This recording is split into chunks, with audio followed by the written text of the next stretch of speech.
Hello, everyone. I'm here with JP.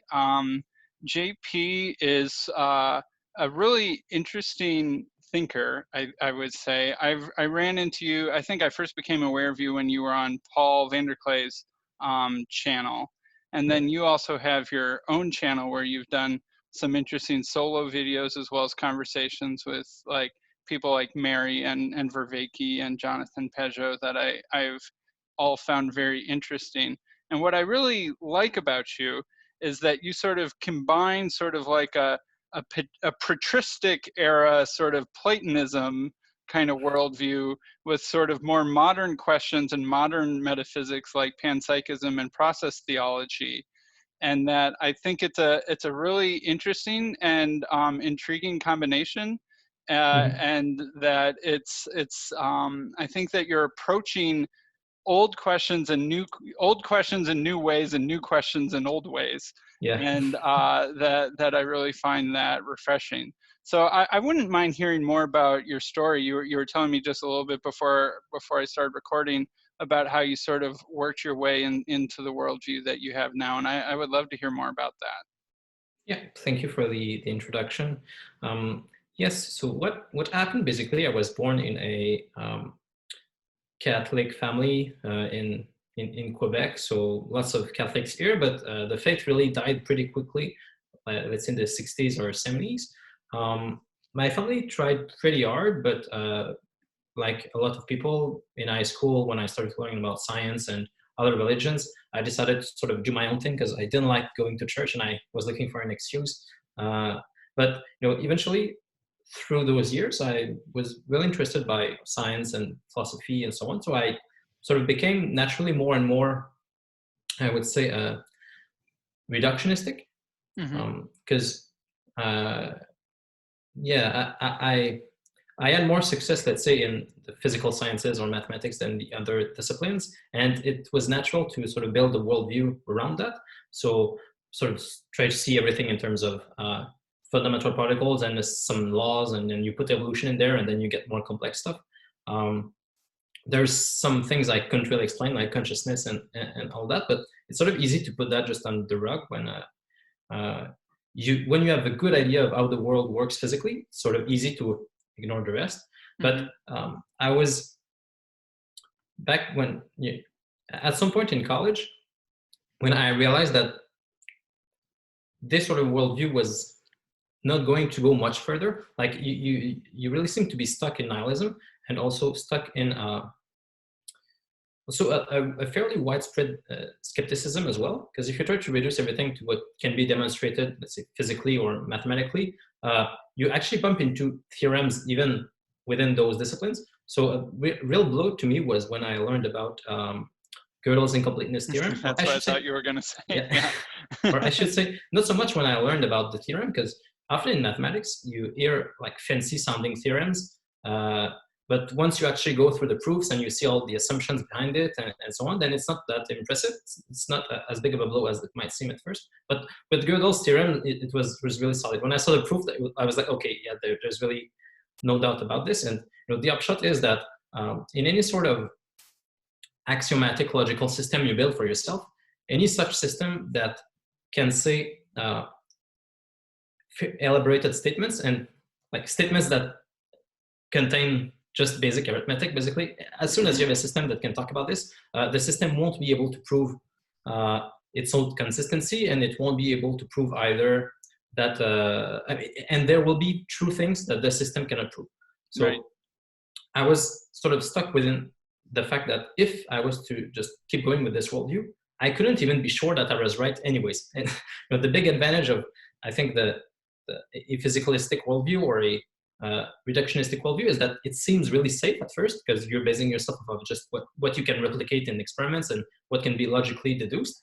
And that's a big advantage. But if within even that you can't be sure, and that you can actually be sure that there is stuff you're leaving out, then it's worth exploring some other stuff. So that's why I decided to, I finished my undergrad still in mathematics and computer science, and then I did a master's in philosophy.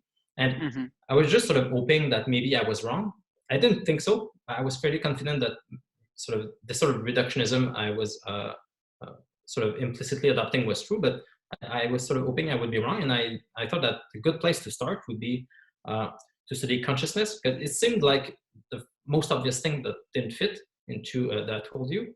And this is where the Panpsychism comes in, and then the process theology and so on, because fairly quickly it became obvious that the problem of consciousness for naturalism or physicalism, for any sort of reductionistic worldview that tries to base itself on just like the ontology of science, consciousness is a huge problem for this, and Panpsychism is a great solution. I think it's super elegant. I think for anyone who has the sort of personality that is attracted to reductionistic physicalism or materialism and all that stuff, like Panpsychism is a really good gateway to other stuff like Christianity down the line, because the sort of elegance and like coherence that you find in physicalism, you will also find in Panpsychism, because you get to keep all of your physicalist ontology. You just add consciousness in there. So and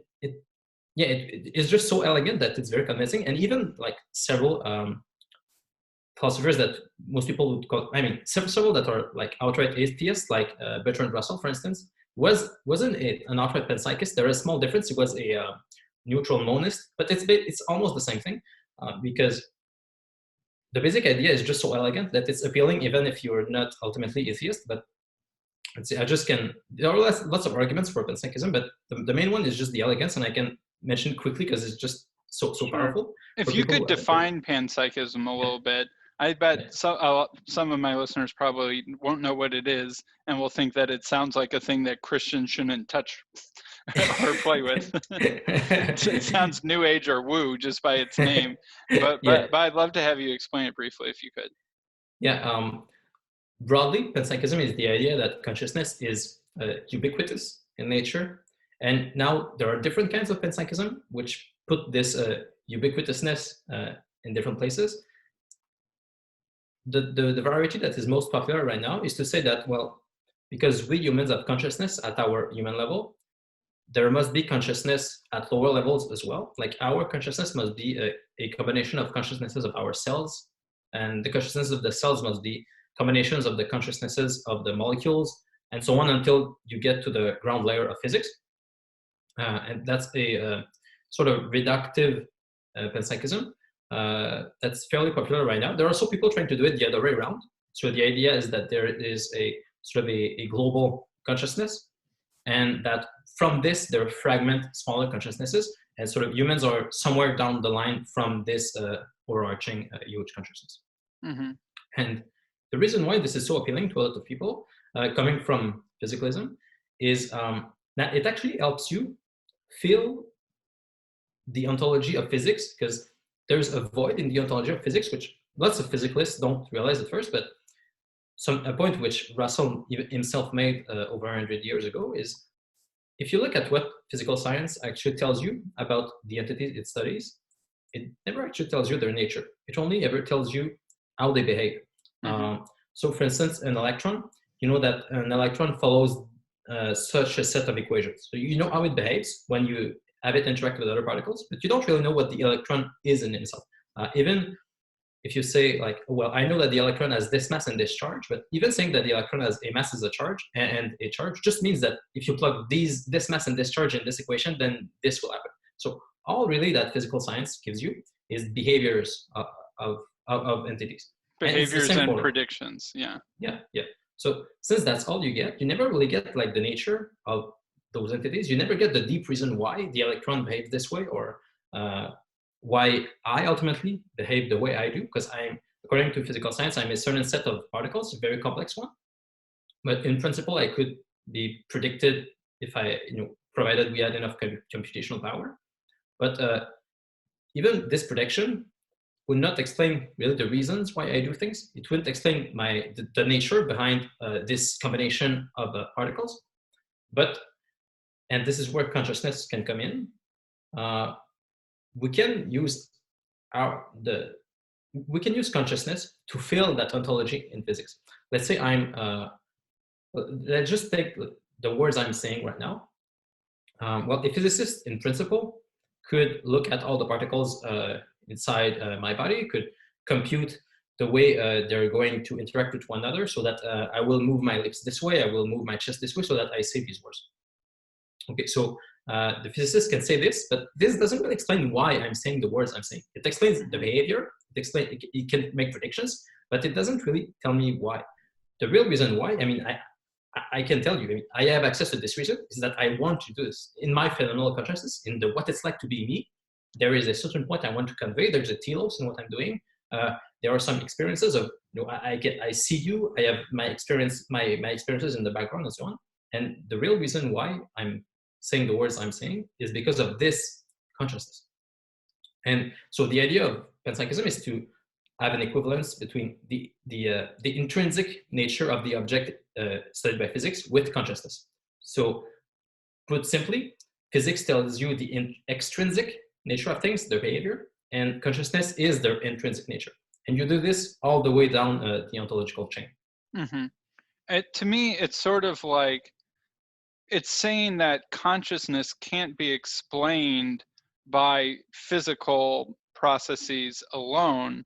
So you basically have to include it as fundamental, which in a certain sense means it's not explained.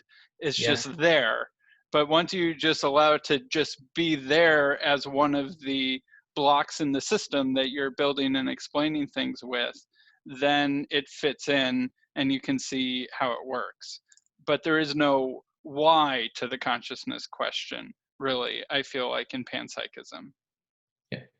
Yeah, that's fair. You have to put it as a basic building block of the universe. And that's a move that a physicalist is likely to be not totally uncomfortable with, because this is often the way that physical science progresses. Then let's say when Newton introduced the idea of gravity, he was treated much the same way that panpsychists are right now. He was told that he was introducing some supernatural entities in science, like a mysterious force that acts at a distance. Mm-hmm. And he seemed very unscientific when he was doing it, but it ended up explaining things well, so that it got incorporated, and now it's considered natural. But it was a real shock back in the days.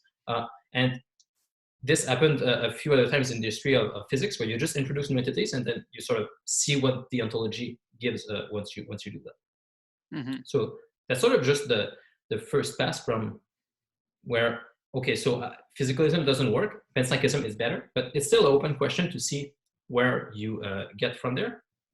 And it's around that time that I was also starting to listen to Jordan Peterson, Jonathan Pageau, and then Paul Vanderklay as well. Paul Vanderklay, and then John Vervaeke also.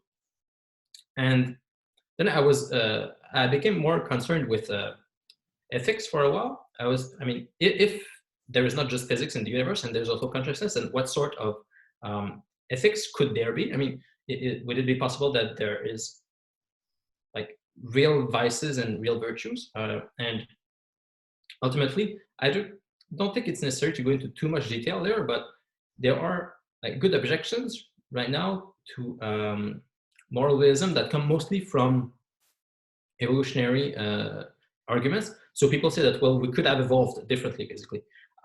Because our evolution gave us a certain morality, then we say that this morality is true. But what if we had evolved from, let's say, bears or sharks, and we were like eating our children and so on? Like, we would probably have very different morality. And though you can make arguments this way, and ultimately there are good counter arguments to this sort of stuff coming from also even within science, really, within evolutionary, not evolutionary, just psychological ethics. I guess that's how it would be called. Jonathan Haidt gives good explanations of this, that it seems that we actually build up our ethical perceptions in much the same way that we build up our just vision in general, or that we build up our taste. We have certain moral taste buds in the same way that we have certain, say, photoreceptors in our eyes. And by interacting with the world, we can develop this perception. And although people are born with different sort of sets of taste buds, or some people are strengths or blind. propensities or something like that. Yeah. in the same way that some people are colorblind and some people have are tetrachromats, some people have the ability to see more, some people are blind, and so on. And you can even learn, there are some really cool gadgets where there's sort of a camera you can put on your head connected to electrodes on your tongue. And if you close your eyes and you interact with the environment, after a while, it's not that long, like after like 15, 20 minutes, you will actually start to see this way. Like at the beginning, you just sort of feel tingles on your tongue, but after a while, you start to actually see objects this way. And I think what this really points to is the fact that our perception of things, not just visually, but also ethically even, is something we have to build, and it actually can converge to something. Like our vision does get better and better, and in the same way that our ethical sense can get better and better. So, there's an a priori structure which gives shape that affords the possibility, but also constrains the possibility, and it sort of interacts with the system that it's designed to interact with, and the interplay sort of matures it into a place where it's kind of hopefully in tune. And I mean, there's no doubt that we do this with vision. It's fairly well studied. Like when we're born, we can't really see. Same for animals, and you can even see it when we're older and we already do see things. But let's say you watch a sport you've never seen before. Like maybe you watch some people doing judo. If you don't know judo, you will be very confused by what you see. You'll see like two guys standing up. And then towards the end of the fight, you see like someone is down, but you don't really know what happened in between. But if you practice like doing judo yourself and also watching judo and maybe talking about it, then you will build up a perception of it. And then what was just sort of random chaos before, you'll be able to see, okay, well, this guy is taking this grip there, and so on. Okay, he's building up this. So your perception actually improves. And same thing with really our vices and virtues. We can train them this way. And by going into virtue ethics, this brings you to the Christian tradition, because like this was most prominently done well by Saint Thomas Aquinas. Like he has a really good philosophy of virtue ethics, going back to Aristotle. And you can find this in other Christians as well. So there was starting to be some Christian influence on my path there. And also, I should say, even in terms of just panpsychism, the best panpsychist, I think, is, I have books by him over here, is Henry Bergson. Because there are some technical problems in panpsychism that it's not necessary that I go into them here, but I think Bergson can address them fairly well. And also towards the end of his life, he almost converted to Catholicism. He didn't do it because I think he had a good reason. He was Jewish, and he was French during the end of his life in the 30s and the early 40s. He saw that there was lots of anti-Semitism, and then ultimately even the Nazi occupation. And the Nazis even offered him the possibility of becoming Christian, because I mean he had pretty much defended Christianity anyways in his last book, but he ended up refusing just because he didn't want to leave the Jewish people behind, just because he had the chance. So so that was another influence. And then all of the stuff from Pageau and Peterson were starting to sort of convince me. And I had a conversation with I had a few conversations with Pageau, really. I think I mentioned the zombie thing on Paul Vanderklay's channel. I don't know if you remember, but I used to have like recurring zombie nightmares when I was studying nihilism. And ultimately, by sort of working through the story with Pageau, they ended up completely going away. And they went away progressively during the path I mentioned. So when I went from physicalism to panpsychism, the zombie nightmares were cut down by maybe 90%.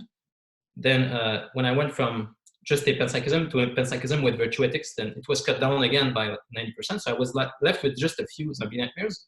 But then the final straw was when I was just talking with Jonathan, and we're trying to figure out what would be the symbolic solution to the zombie apocalypse. What should you do? And the solution ultimately was like, what would Jesus himself do?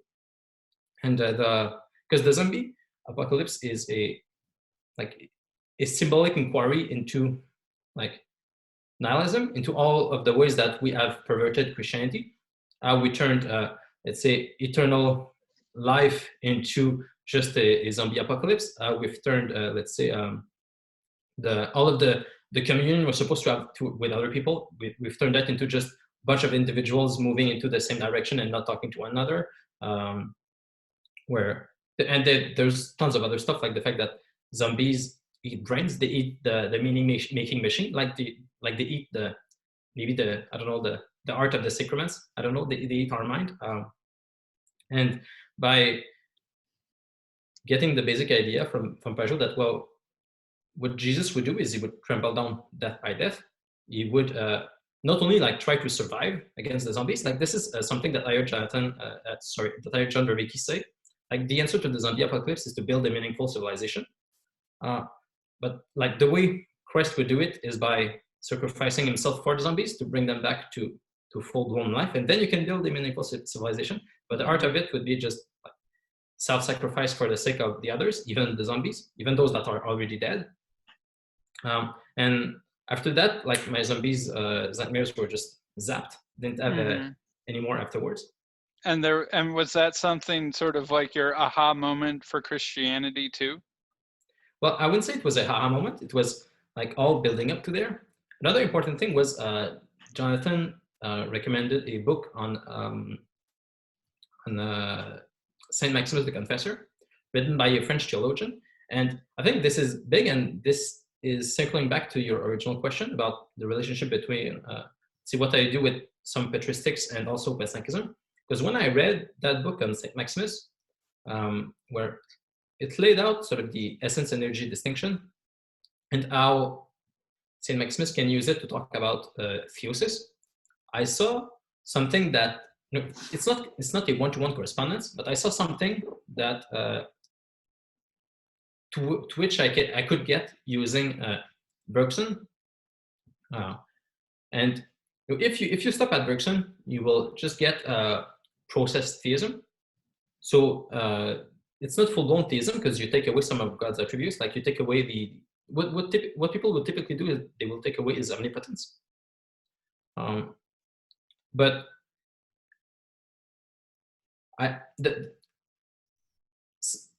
what happened was, okay, I could see that from Bergson, with Panpsychism, you can get a good idea of how it is that we can participate in theosis, how we can be incorporated into the body of Christ, how, let's say, the overarching, the mind behind all creation can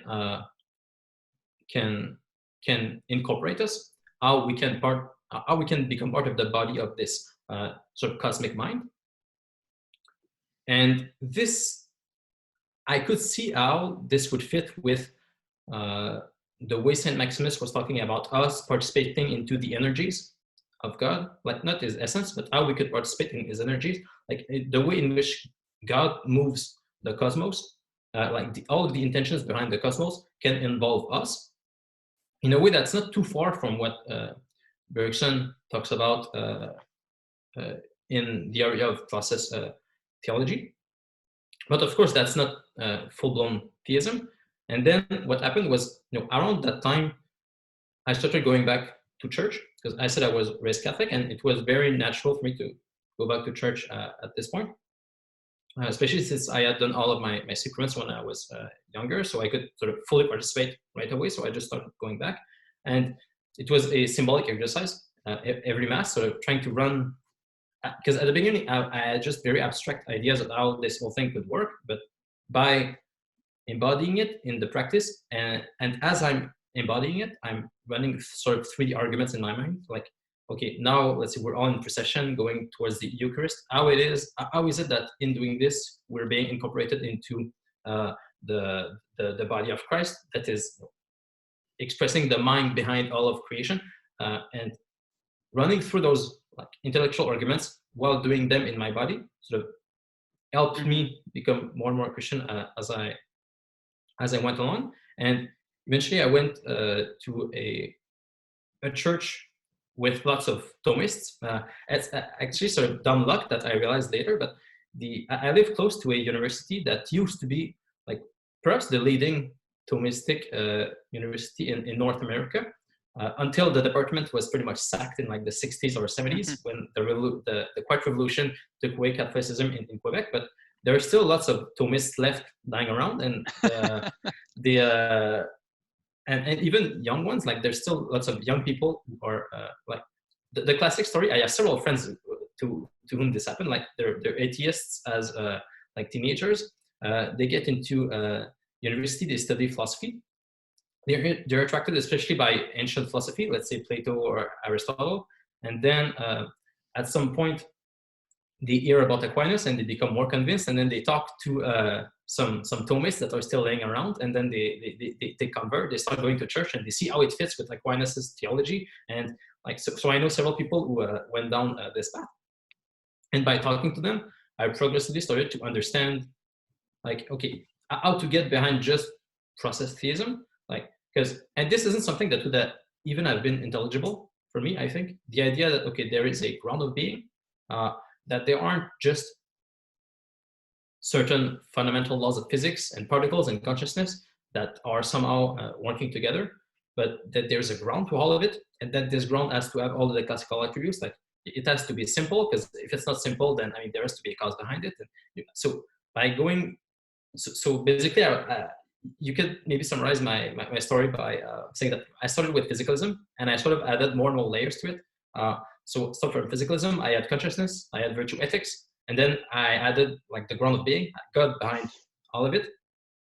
And I could see that when I was, let's say, studying Bergson and process theology, I was learning about how God acts in creation, how let's say the intentions of God can manifest themselves in the world. So I could learn about God's energies. And then if I talked with my Thomist friends, then they could tell me more about the ground of being, or about the side of the nature of God. Not so much about how he acts. They didn't tend to have convincing explanations of how it is that God could act. They were typically quite okay with saying that lots of stuff is just mysterious, and God has ways of acting in the world, even though we don't really know. Because if you talk to a Thomist, and the idea that the first mover is somehow responsible for everything behind the scenes, but the difference between the supernatural and the natural is sort of thick enough that it becomes very mysterious to explain a lot of stuff. But using the patristics, I could see that, okay, well, when we're talking more about in the abstract, the essence of God, we can use Thomistic language. We can talk about some certain attributes of God, but then if you want to talk about the energies, it was more fruitful, I think, to use process theology there. And that's sort of how I gathered it up together in my mind. And then that's about the state I was at last year. Then I talked to Paul Vanderklay, and then I mentioned something about Vervaeke because he was going to talk with Vervaeke, and then I ended up talking with Vervaeke himself. And this was sort of a good, I guess, meandering confirmation of what I had gotten to, because Vervaeke's naturalism is better than the sort of naturalism I was in earlier. It's quite close to Panpsychism. It's not full-blown Panpsychism. He doesn't commit himself to saying that there is consciousness all the way down and all the way up in the ontological chain, but he says that there has to be something continuous there. So Panpsychism is compatible with this position. It's sort of a subset of the options that are available to him. He just doesn't commit himself to it. And then what happened is, in the same way that earlier I said, okay, so I started with physicalism, went to Panpsychism, ultimately like sort of process theology from Bergson. Then I added St. Thomas and classical theism later.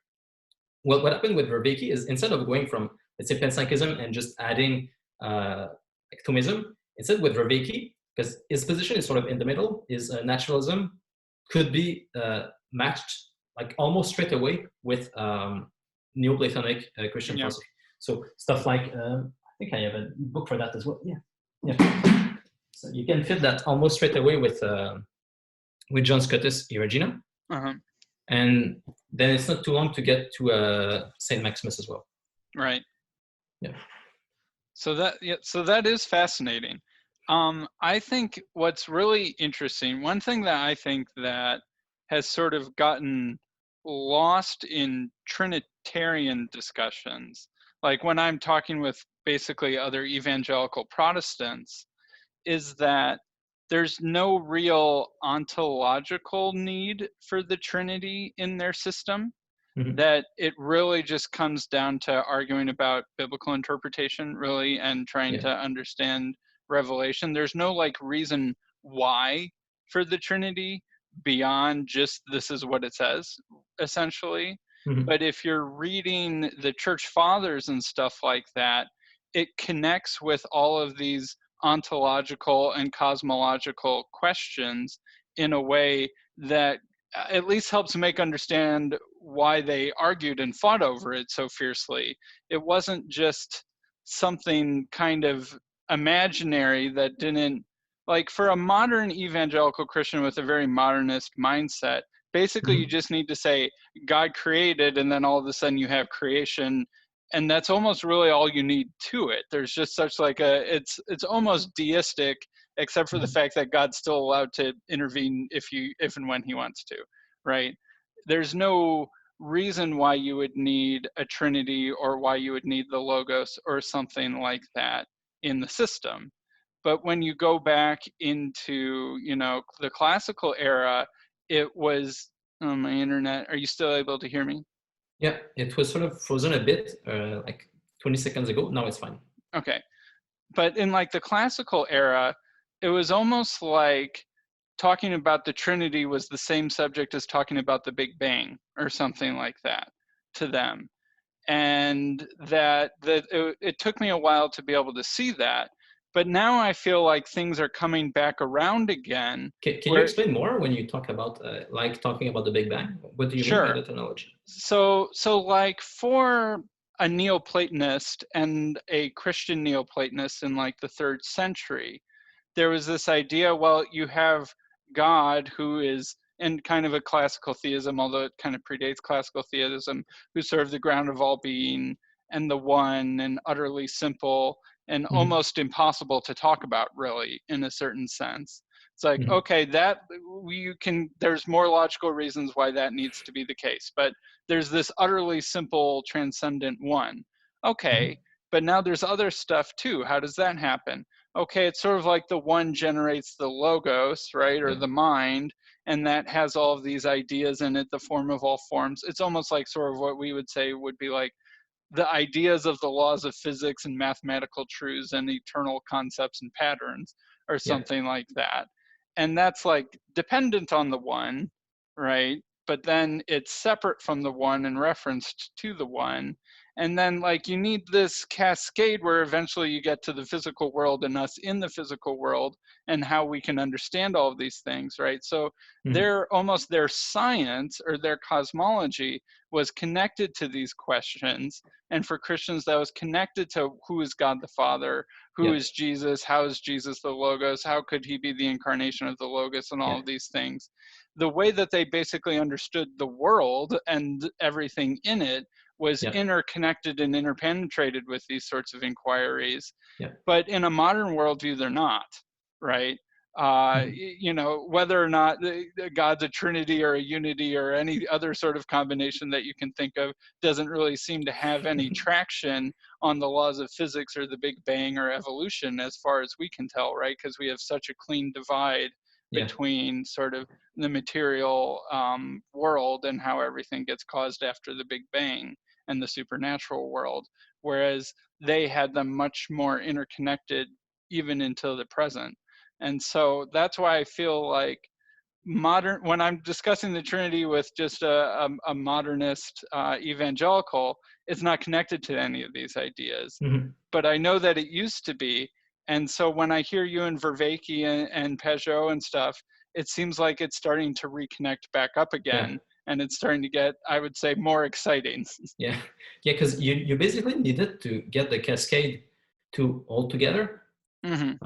something that I think, Eriugena mentions it, and there's it's actually a PhD thesis that John recommended I read to learn about Eriugena by I think Sergei Shashkov from a university in Scotland, I believe, who uses Eriugena to explain why the Neoplatonists were wrong in having their because the emanation for the Neoplatonists is sort of really a thing of distinct layers, and it's trying to explain how the whole thing would even hold together, because you have the one, like the unity that's beyond anything we can say about it, that's behind even intelligibility, and then from this one there emanates the intellect. There emanates, like, this is the realm of interdependent forms, as you were mentioning, and then there emanates like the world soul, which is, I'm not sure even what the definition of this one would be, but anyways, after this you would have the material world. But for the Neoplatonists, it's really sort of a thing of strict emanation downwards. There's always something that is lost. There's no real communion between the levels, and really, I think Eriugena says this. It's not as clear. It's very clear in Shashkov that this cannot actually be true. Just the mere fact that, okay, if really, let's say, the material world was really separate from the one, then it would mean that, I mean, it was separate from the one, and then the one wouldn't really be holding everything together as it's supposed to be in a one, in a unity. So the one has to be somehow in communion with all of those layers of reality, including like even the material. And then it's an interesting puzzle of seeing how this can fit together. And Eriugena does it sort of dialectically and using symbols, symbolic interpretations, trying to connect all of those layers together. And yeah, I made a few videos on this. The best one I thought was how Eriugena reads creation, how he reads Genesis, where, okay, so what you have in the beginning, God created the heaven and the earth. So this is sort of, Eriugena divides nature into 4 divisions, and 2 of them are God, actually. It's sort of it's surprising, but it will unite it all together. When in the beginning God created the heaven and the earth, this is the creative part of God, the sort of the prime mover, or the ground of intelligibility that from which all of the forms emanate. So you get sort of an emanation structure from there, like the one that the ground of being, let's say the first mover who sort of pushes things or draws them, and also the intelligibility that will structure things, the sort of the laws of physics and all the patterns that we see and so on. So okay, so that in the beginning God created the heaven and the earth, and then every time God creates something by speaking, and then God said, "Let there be light," and so on. Eriugena sees this as the nature that is created and creates. So you see, that's heaven and the earth, the primordial causes, he calls them. So in our modern ontology, this would be, let's say, the potential at the ground of physics, or also, let's say, the overarching laws of physics. Everything exists sort of in between those. We have, like, seemingly probability fields at the bottom of physics from which things can emerge. And we also have overarching laws or patterns that also regulate all of this possibility sort of downwards. And then every time God speaks, he will create things through this heaven and earth, through these primordial causes. And then this is where it gets most interesting. At the end of almost all of the days, not all of them, but at the end of almost all of the days, God takes the time to say, and he saw that it was good. And also during the 7th day, God completely rests. And Eriugena sees this as referring to the uncreated uncreating. So this is the inexhaustible part of God, the part of God that does not create. This is sort of the inexhaustibleness. You get sort of to the Neoplatonic one there, the one from which, on the one side, everything emanates, but also it's also not exhausted, and everything returns back to it when the one looks on what he has made. So at the end of every day, when God sees that something is good, and also on the last day when he rests, this is sort of creation getting back to God. And Eriugena sees this as pointing to the fact that, okay, well, it's not just a strict emanation as you get in the Neoplatonists, where you have really a clean divisions between the one, the intellect, the soul, and the world. Everything also holds back together for the one, for the inexhaustible. And what seems to have been sort of linked to the Trinity there is the fact that, okay, the fact that this communion can work at the level of the whole cosmos points to the fact that it also works within God himself, when like the unity between the inexhaustible God and also the God that creates is sort of the primal unity, the primal differentiation and communion, the primal distinction sort of between layers that is also a unity, from which the other layers can flow and ultimately come back as well. Mm-hmm. Does Eriugena ever call the uncreated uncreator the Father and the uncreated creator the Son? Does he map those like that, or does he avoid doing that? That's a good question. I would have, I think, to reread them to know, because I wasn't especially concerned with the Trinity when I Sure. when I read it, so I may have gone over it. This is sort of the natural way of mapping it that came naturally as I was speaking to you. I don't know if he would do this himself. I do think that this is something like when Jonathan and John were speaking, and Jonathan said that well, the most important thing in Christianity is that the expression of the infinite is also the infinite. Yeah, I think that sent chills down my back when he said that. That made a lot of things click. Yeah. that I hadn't.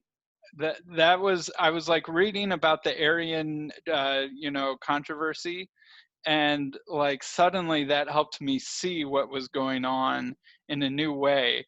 And I'm still not sure whether I disagree with him or not. That it's like one of those thoughts that's like still caught in my throat. I haven't figured out what to do with that yet. I thought it was an extremely fascinating point. Yeah, because I think I think we can map this to what Eriugena was talking about, how the uncreating, the inexhaustible sort of hidden Father creates through his word, creates through the created uncreating, through the uncreated creating, will end up creating the whole thing. It's how the inexhaustible can, through the logos, create the world, and ultimately bring the whole world back to him as well, through the logos. And then, yeah, so this is one way of doing the mapping. If there's also another way, maybe that could be worth exploring. But it would also leave the Holy Spirit out. Yeah, or I mean, at least it wouldn't. I'm not sure where it would fit in there, but he wouldn't be the first person to leave the Holy Spirit out of his system. But yeah, I guess maybe the way you could try to bring him in there is by talking about whatever interaction is going on between the created, the uncreated uncreating and the uncreated creating. And this would map very well also to, it's another thing, it's what I was going to jump to, so it's good that we come back to it here anyways. Something that Mary, John, and I discussed as well is that, okay, so a quick story of, let's say, what a person was considered to be through history. So like, if you go back far enough in classical theism, like what it took to be a person was intellect and will. And intellect came down to having forms, holding forms that are not yours. And will was about like realizing those forms somehow. Interesting. So So if you go back to, let's say, for Aquinas, for instance, it's really easy to explain how God is a person, because I mean, God, since God is the ground of all forms, then of course he has all the forms, not in the same way that we do, because I mean, when I have, let's say, the form of this book, when I have it in my mind, I'm not the source of this form, but I can have it in my mind. Well, God is the ground of this, because I mean, this exists, so it has to be upheld in existence somehow, and it's the prime mover that does it ultimately. So God then has an intellect because he's the ground of all the forms. It's not the same kind of intellect that we have. It's sort of behind our intellect, because whereas we can apprehend forms, God creates the forms. But okay, so God has an intellect, and also he has a will, because he can actually realize those forms. I can make a book. It's an expression of my will and my intellect. When I have a form of a book and I actually create it, it's me expressing my will to realize some form. Mm-hmm. But God does this as well, only in a far superior way, where he doesn't create in time the way I do. He creates instantaneously. For him, actually having the form in his mind and willing it into existence is the same thing. So for Aquinas and classical theists, it's really not a big deal to say that God is a person in this way. Fast forward to, let's say, more modern times, where we lost this. Actually, when I read, for instance, Bergson or other philosophers of his era, I just don't get the sense that they even conceive really of something like the ground of being. Seems that we've already, by this point, started to flatten metaphysics to something that is closer to like the one-layer materialism, which a lot of people have today.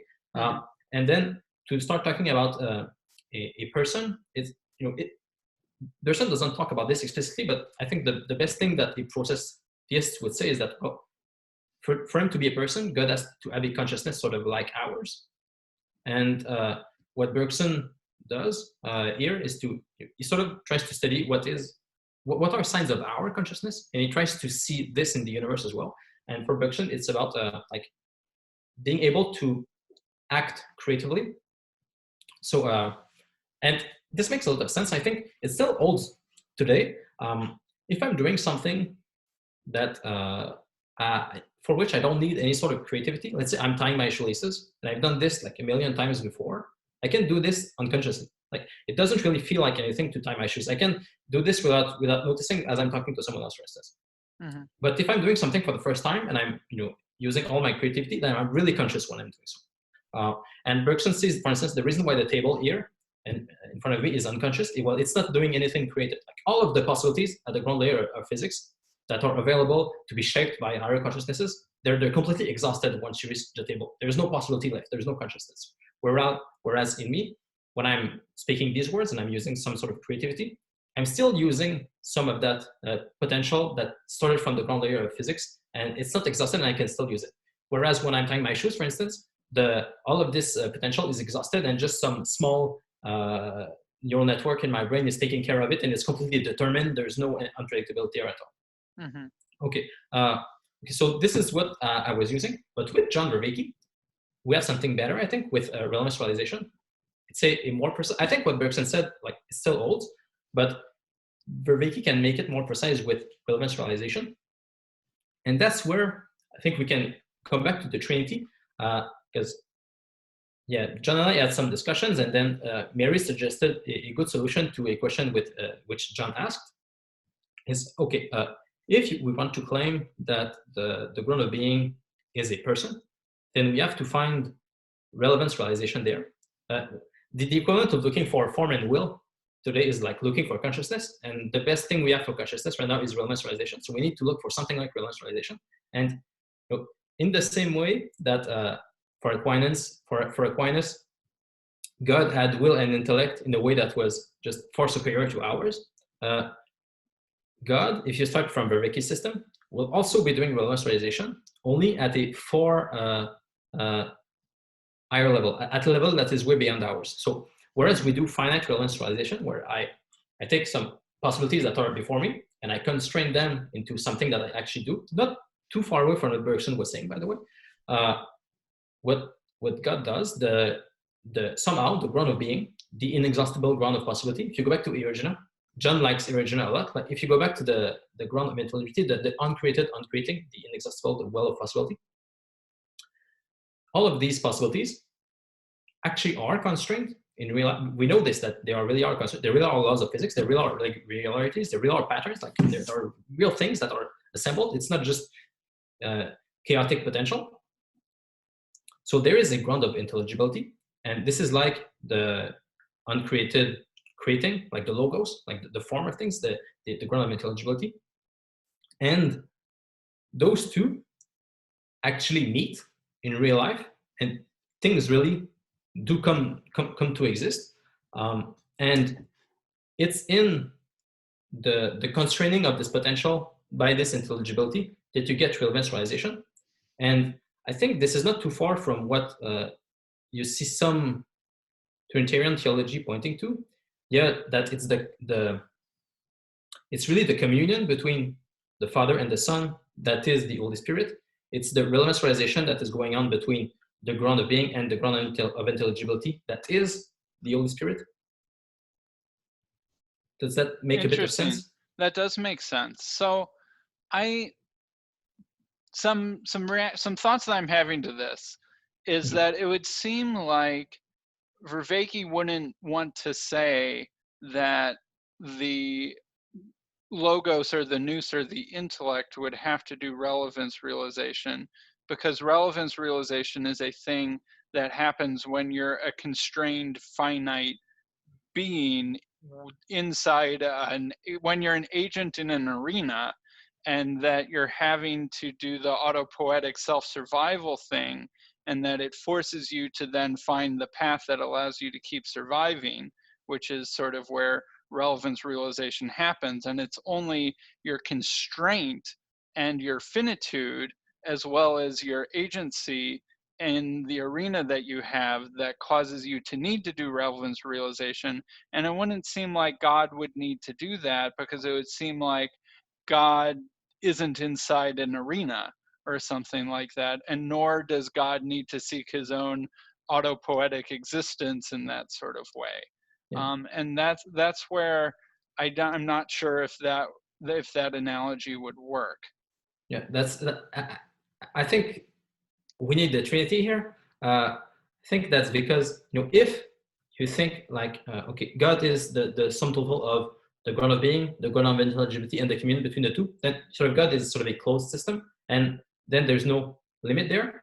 But if you instead see that the ground of intelligibility in love is trying to do what is best for the ground of intelligibility, and the ground of intelligibility is in love trying to do what is best for the ground of being, then you can see that there's a sort of voluntary constraints there, where sort of the Father is constraining himself for the Son is constraining himself for the Father, and the Spirit is constraining himself by doing the communion between the two.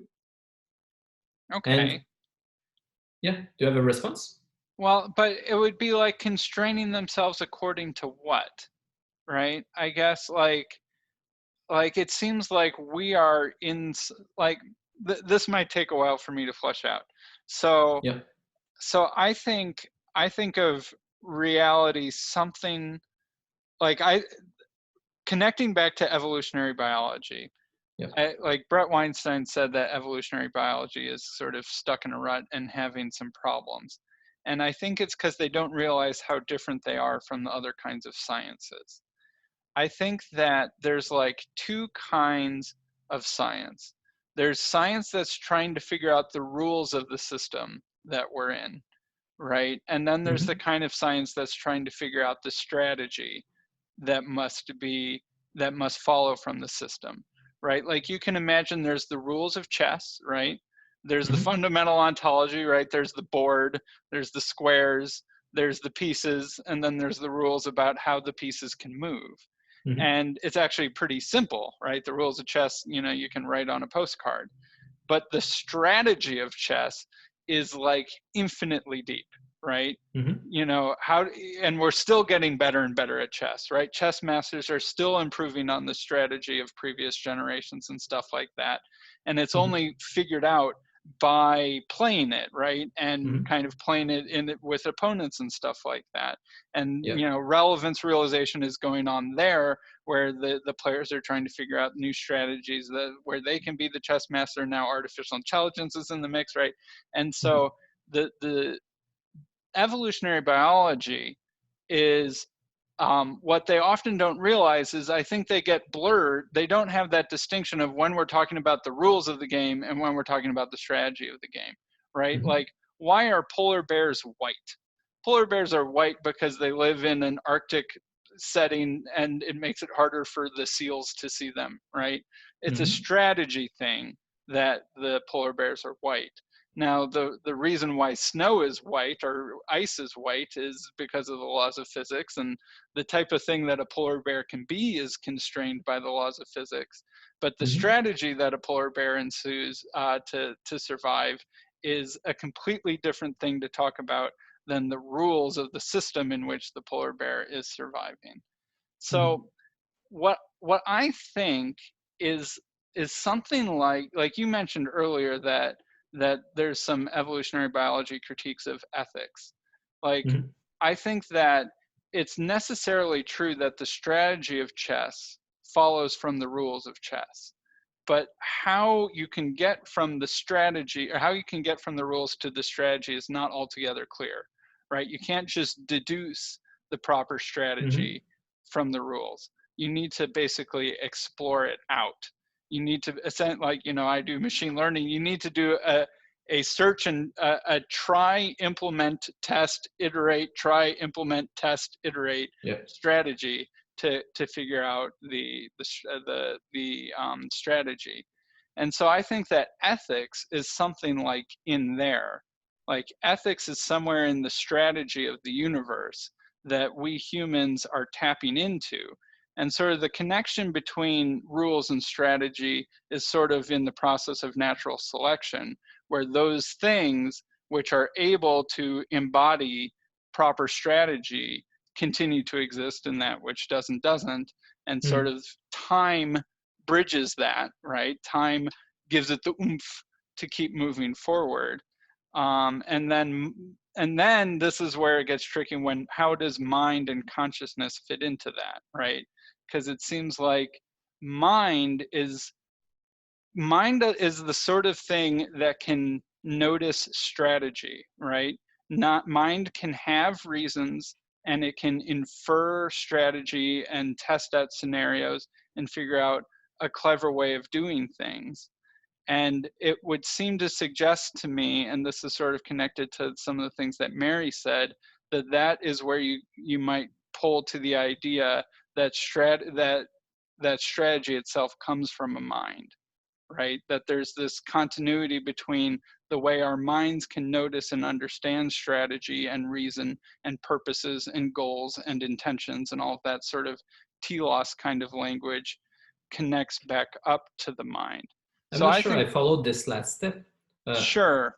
Well, I guess it's like, you know, an assumption of evolutionary biology is that we can understand why basically we can interpret final causes, or we can make statements about final cause, essentially, in the Aristotelian framework.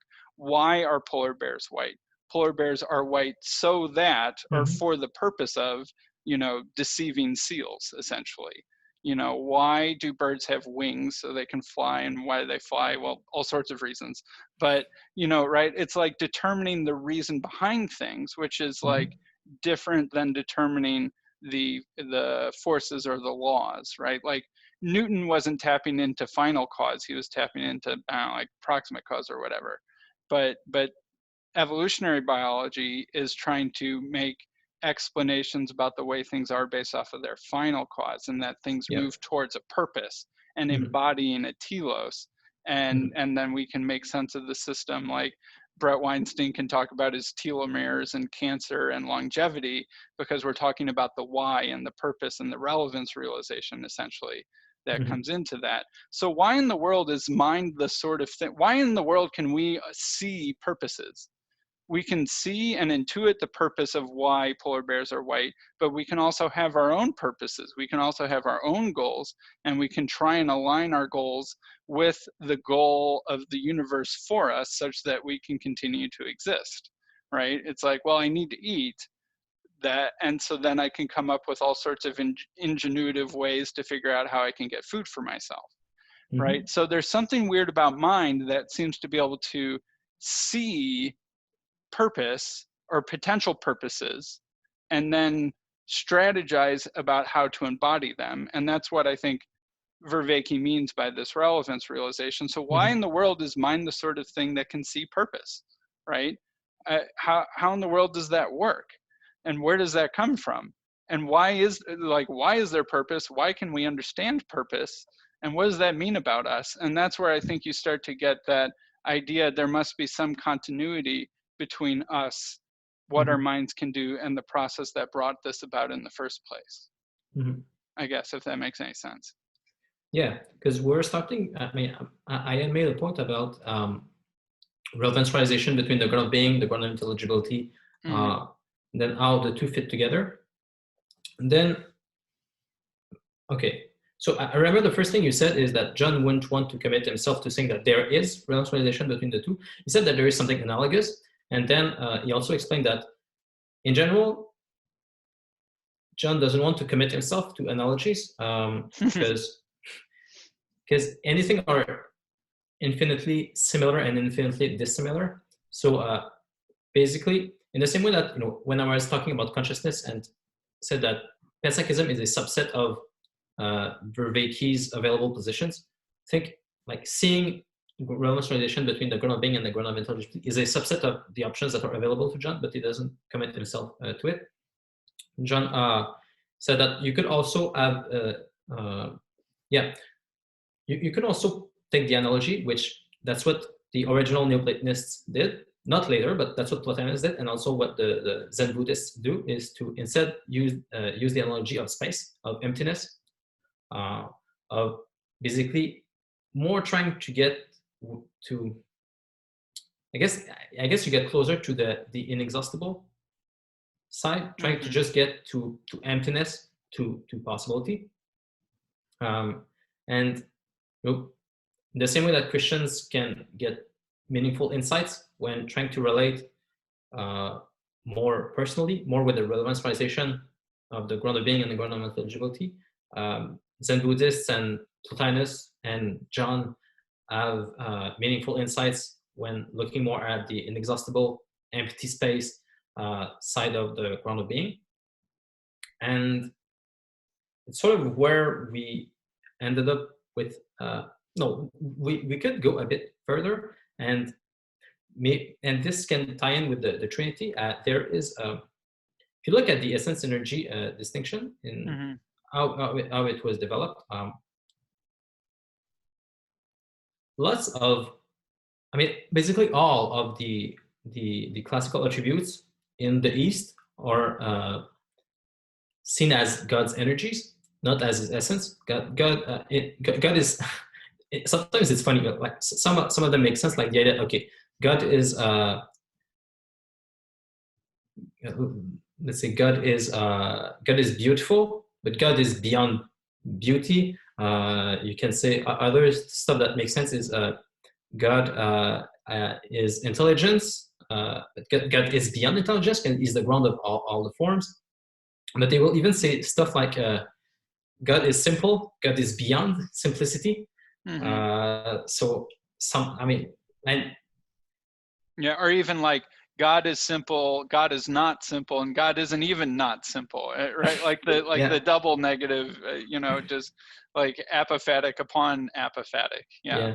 And God is infinite. God is beyond infinite. God is beyond finite and infinite, and so on. And what occurs then is that you can see, let's say, the relevance realization between the ground of being and the ground of intelligibility. You can see it as energies of God. You can see like that God is personal in his energies, and then you may not say anything about what God is in himself. And then I know that in the East it's a dispute that I don't think it was fully settled.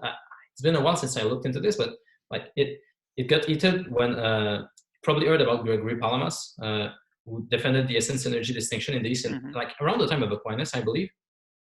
And then there was sort of a dispute to see, okay, well, we have all of those classical attributes, like, and which point to the fact that God is personal, but we put them in God's energies, and we don't say anything about God's essence. And what would be the inner life of this ground of being and ground of intelligibility? They will want to say that ultimately this is inside the Trinity. Like, the idea isn't that God's essence is the Father and God's energies is the Son. They don't want to say this. They want to say that, but God's essence, the Father, the Son, and the Spirit all instantiate God's essence, and the energies are workings of all three of the Father, the Son, and the Holy Spirit. But some of them will say that, well, there must be some analogy there. It's funny, they start almost sounding like Aquinas. The fact that we see, intelligence and will and so on at the level of God's energies must mean that there is something like this inside the Trinity as well. So then they will start to put the classical attributes maybe in there, and the fact that God is personal even in the highest, even at the level of its essence, they could start putting it in there. But this gets like so obscure and so far from my everyday like faith life that I didn't push the point that much further with John. I was sort of happy to say, well, okay, you can use space or you can use personhood. Once you get to God's essence, I think it's fine. But once you get to the energies, then once you look at how the ground of being and the ground of intelligibility interact with one another, I think this really looks like this matches well with the idea that God's energies show that God is personal, that there's an interaction between the ground of intelligibility and the ground of being. But I'm not sure from there what would be the best way to argue for the Trinity, and I guess this is what most interests you. So yeah, you have an idea. So here's my question. Yeah, it seems so. Going off of the definition of person that you gave earlier, of intellect, and intellect is something connected to apprehending forms and will, it would seem to me that the logos would be God's ability to apprehend forms, and it's like that's not even quite way to put it, because it is like the forms. Yeah. But that would seem to make God one person, right? And this is where I would make something like a Unitarian argument, where God would seemingly then have one mind, one intellect, and one will, and those things would be inside the unipersonal God. Whereas if you call like the intellect the Son, and the thing that is the source of the intellect the Father, and the connection between them the Holy Spirit, then it seems like, well, then each of them would need to have their own intellect, and each of them would need to have their own will, and it almost seems to create like a Russian doll sort of problem, where then, like, if the logos is God's intellect but also a person, then does that person also have their own logos inside them and then their own will, right? You see what I mean? It would seem to create an infinite regress if each of the persons, in order to be a person, has their own, hypothesis, their own intellect, and their own will. Yeah, that's interesting.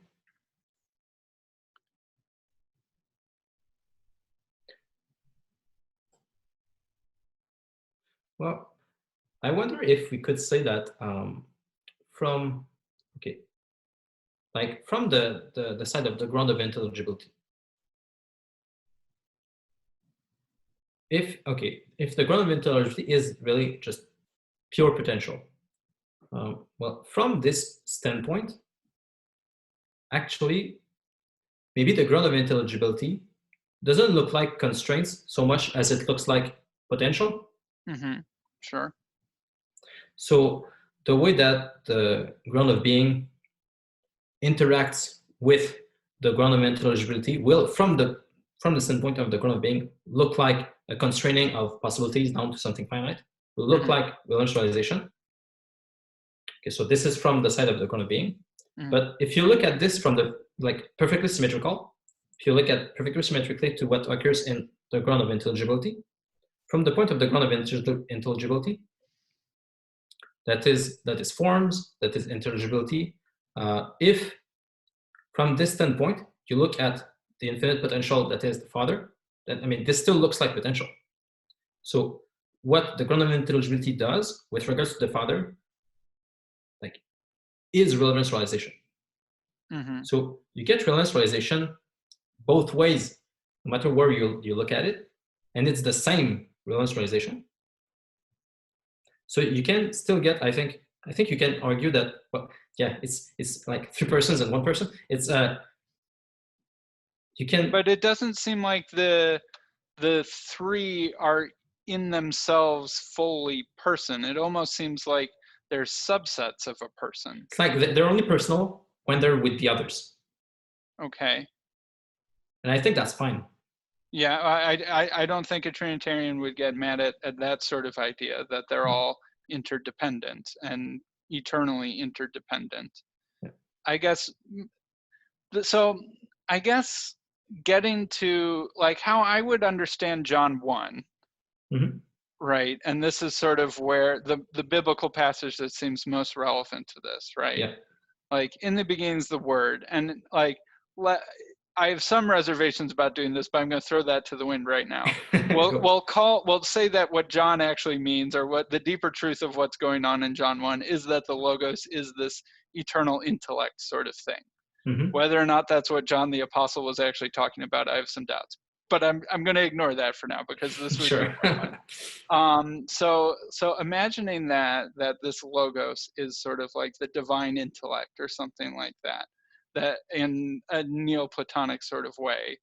Mm-hmm. And again, man, this is the last thing I say before I let my fancy go wild. But like, you know, like Neoplatonism post-dates the Gospel of John by about 2 or 3 centuries. So Yeah. that's why I worry that it's anachronistic to be imposing this sort of framework on the Gospel of John itself. But Mm-hmm. maybe, you know, Philo of Alexandria was around the same time, and he was doing similar things. So I'll say that is okay. All right, that was all of my asterisks are laid out, and now I'll continue. So like, the Word is in the beginning, and we'll say that that's the beginning of eternity. And the Word is with God, and actually, you know, it sort of means like facing towards God, Yeah. right? John Bear will say those sorts of things, and that's sort of very much connecting with like what you're saying. If we say that, and it says the Word was facing towards the God, right? This is another thing that gets lost sometimes when you translate it, at least into English. So Mm-hmm. that's sort of very similar to what you're saying, where there's the fundamental ground of being, Yeah. and the Logos is pointed towards the fundamental ground of being as sort of the intellectual principle. And then the Word was God. So either that means that it's part of the whole system of what we call God, or at least it's divine, because God, when it doesn't have the definite article, so it could either mean divine or the God. Mm-hmm. So it sort of seems it at least seems plausible that we can map something like this going on. And what I think is true is that like the Logos is sort of like the source of the rules and the strategy that flows from the rules, right? And sort of that system that I laid out. And that the cosmos is sort of like imbued with this as its foundation.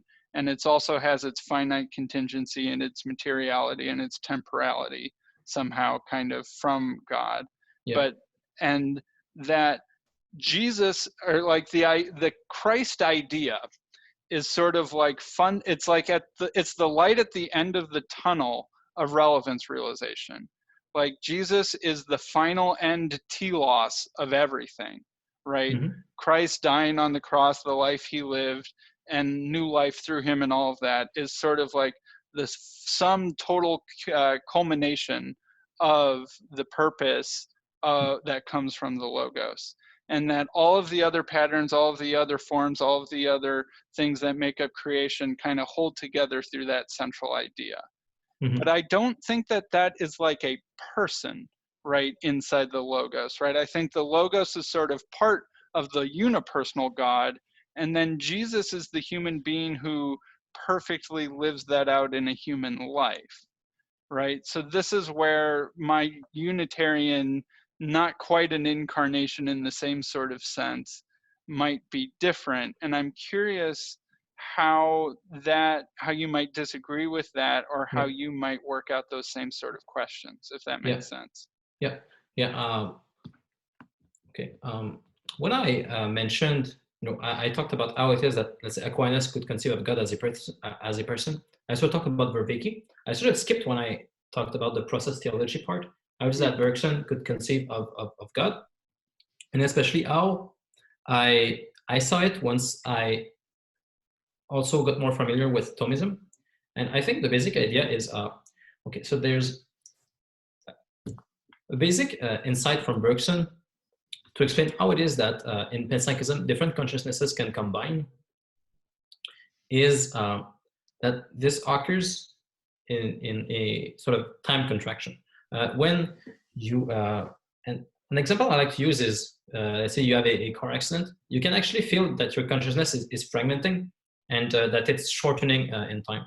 Instead of having just your regular personality when you're driving normally, if you're in a car accident, you'll feel that you're being stretched into some subconsciousnesses.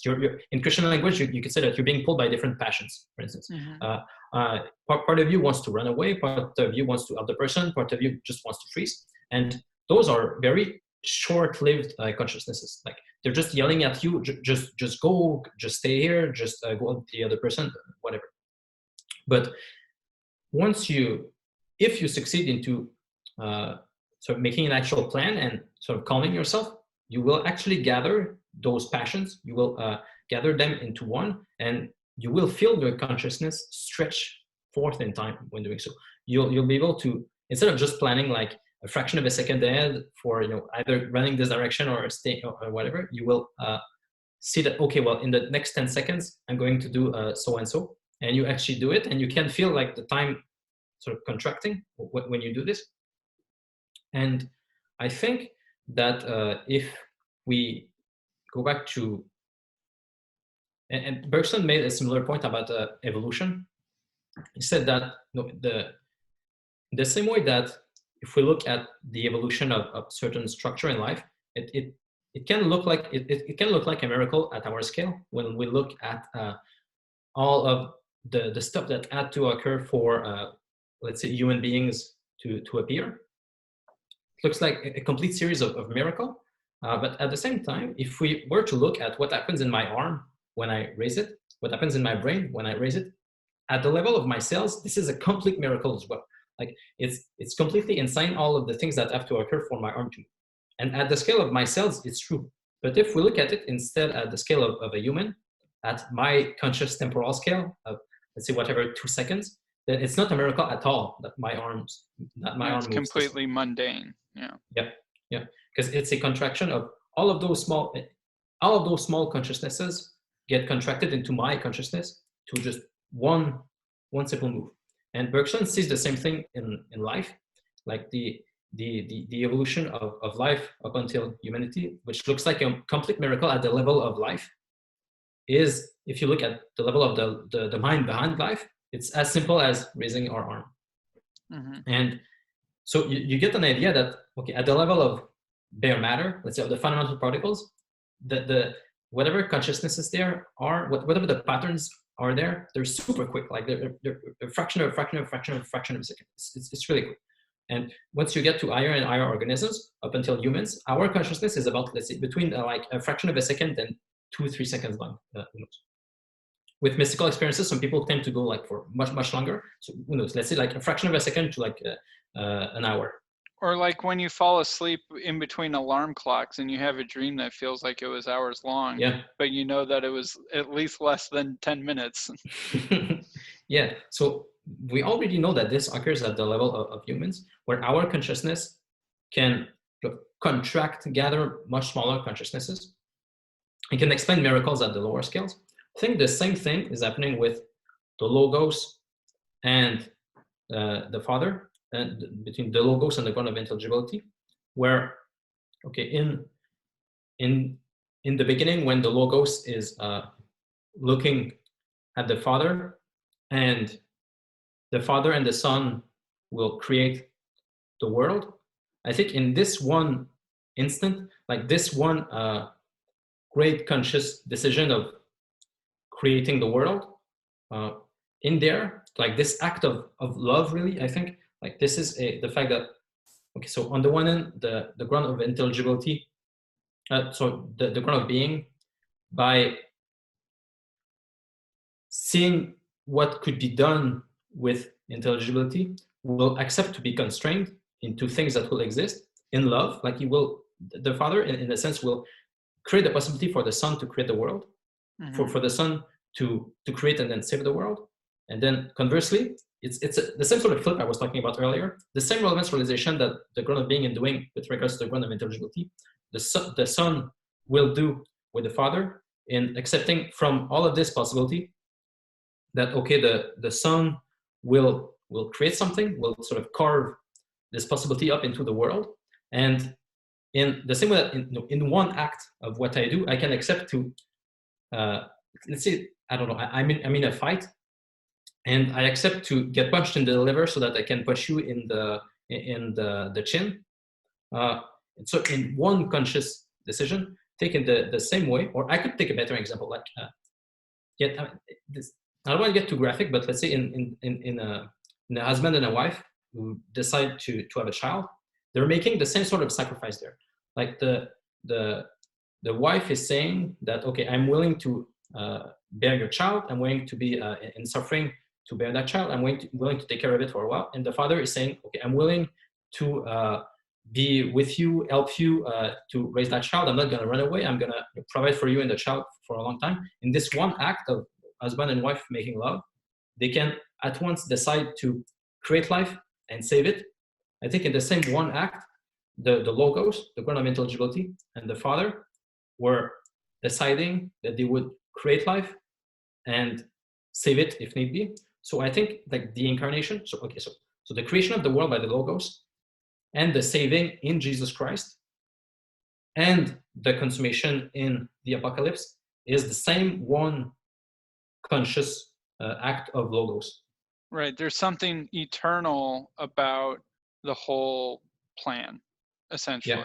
Right. Yeah. And that the decision to create has the whole story of time packed into it in one instance. Yeah. Yeah. And I really do see this. I really do see Christ as the logos that becomes incarnate. And in this, I think there's really a deep continuity there with the logos that created the world at the beginning. And then you can see all of this playing out in Israel. And with Beau Branson, you discussed how often, like the art in the East, they will read like in the Old Testament, God as the Son talking with the Israelites, and then ultimately this will.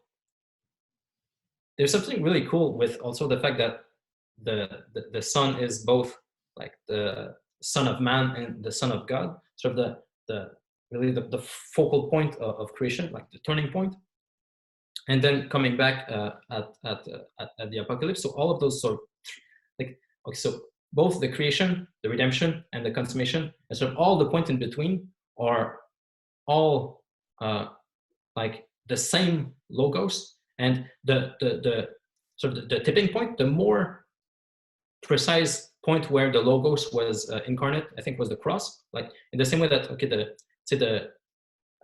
I talked about the husband and the wife who decide to make love to have a child.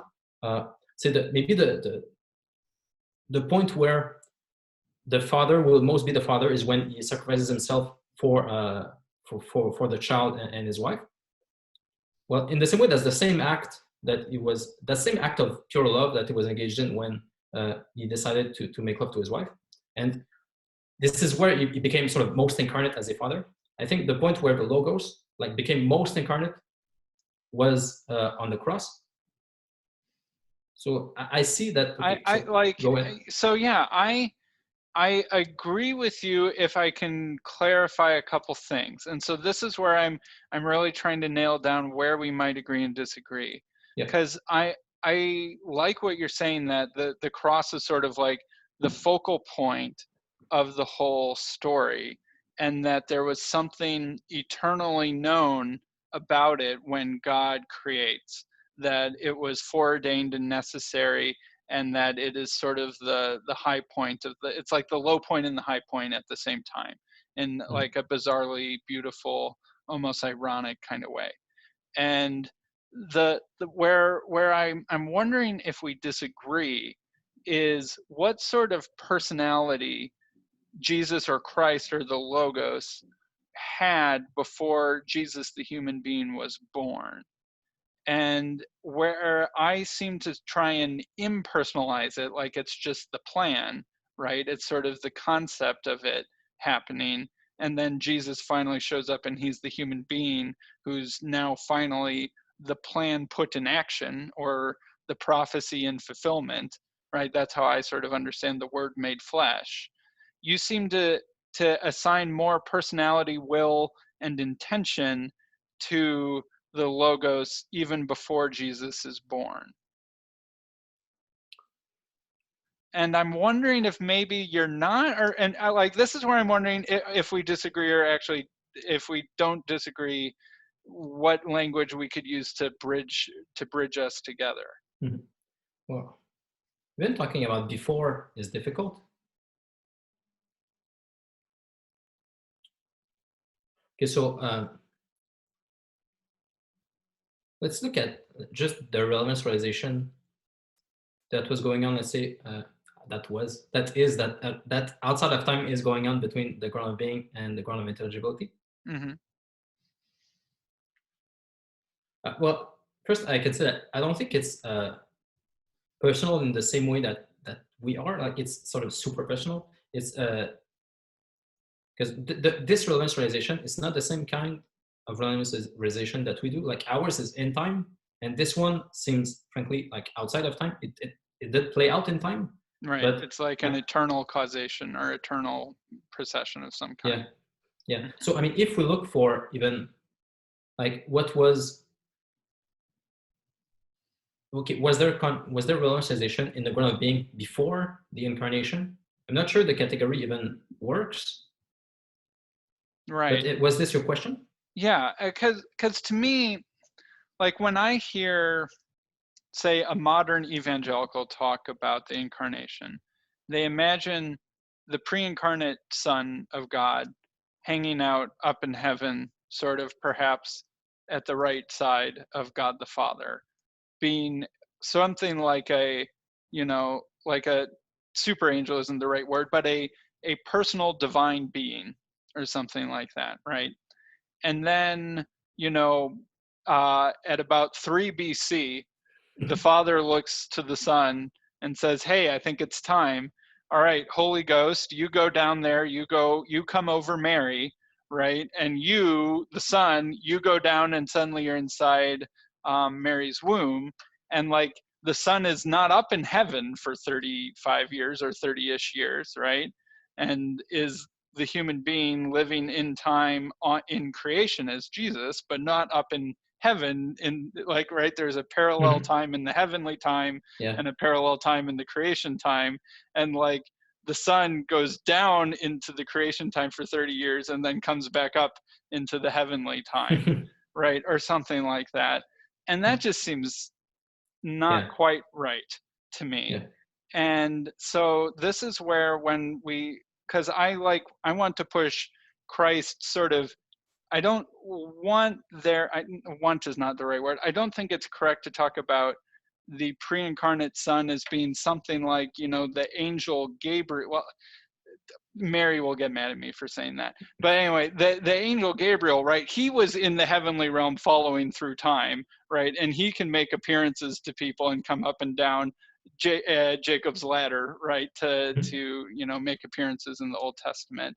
And it seems weird or wrong to me if Jesus is one of those sorts of divine beings who can go back and forth that way. I think he can do that now, but I don't think he could do that before he was born.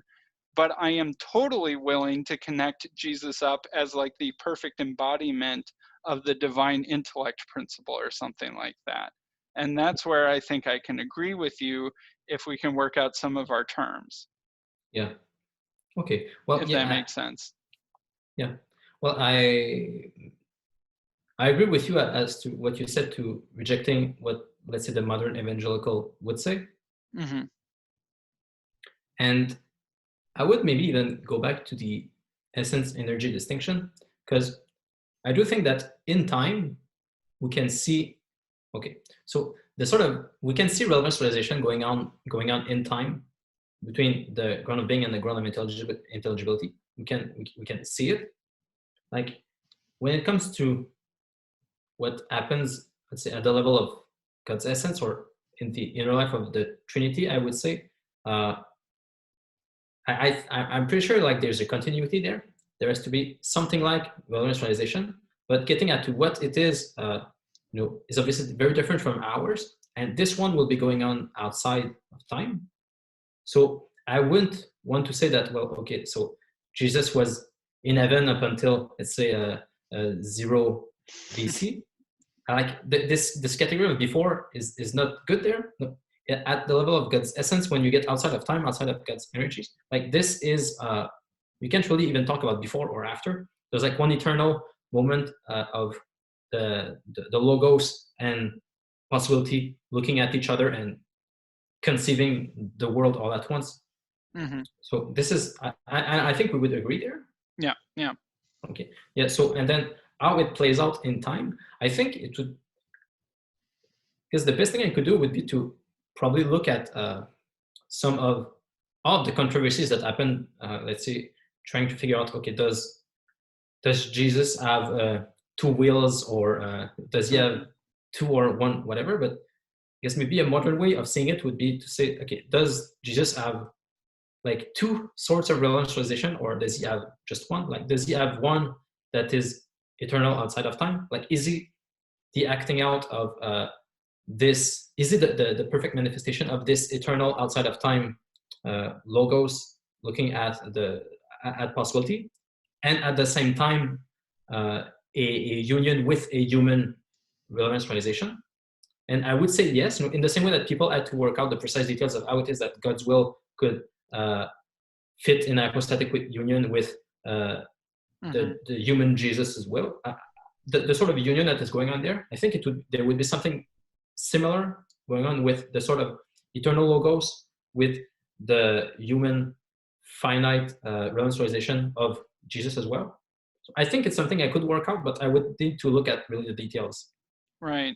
And this is another that the will question is a good one, right? Because we, in our definition of person, we included the trait or aspect of will. And so, like I kind of said, like I can imagine the logos, but I think the logos is really just still kind of part of one unipersonal God, which maybe we could circle back to that, but I'll try and keep this one train of thought as how Jesus, the human being's will, lines up with this, right? Like I imagine sort of the ground of being, the logos, and the will all being part of the one eternal unipersonal God. And we can talk about the logos because it's its own sort of discrete thing, but it's sort of inside the identity of the one God. And then Jesus, I imagine, having his own will, right? And that's actually Chalcedonian, is that there is a human will and a divine will, but I don't ascribe them both to Jesus.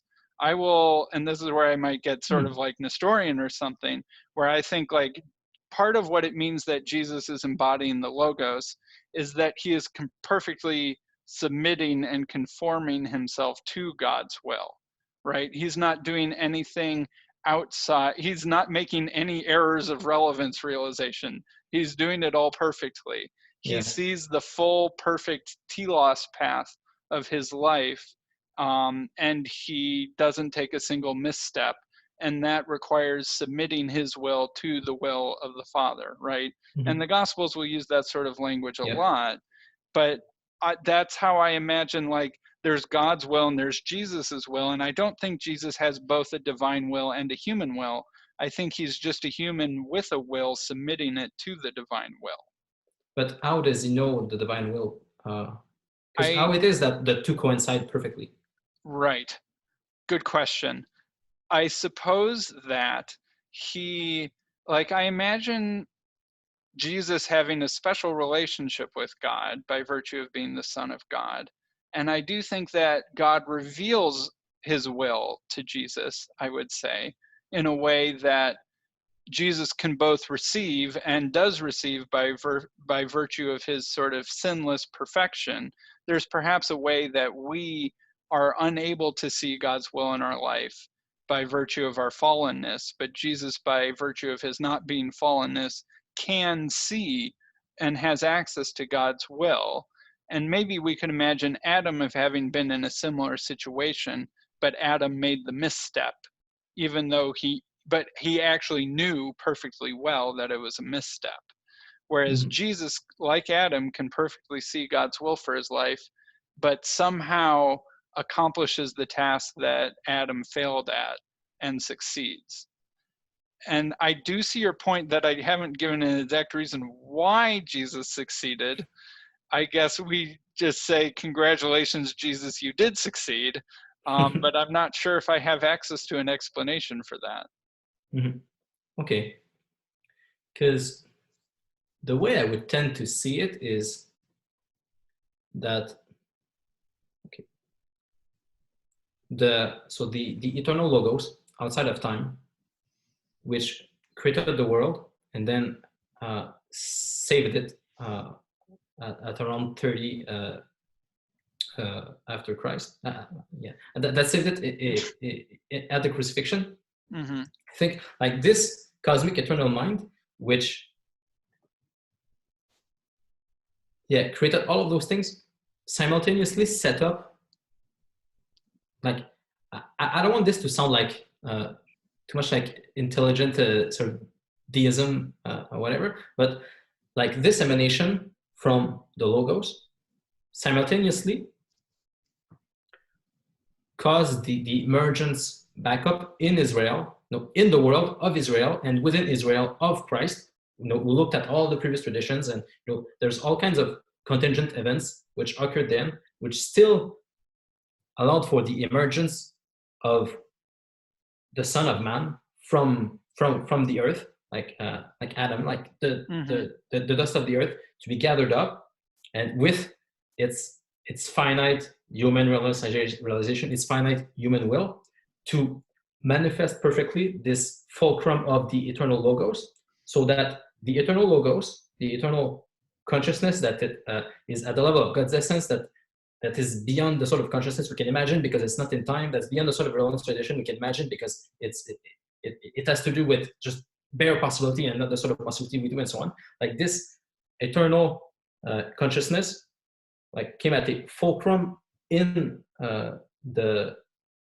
finite consciousness of Jesus, of the human side of it, so that the both could match. Mm-hmm.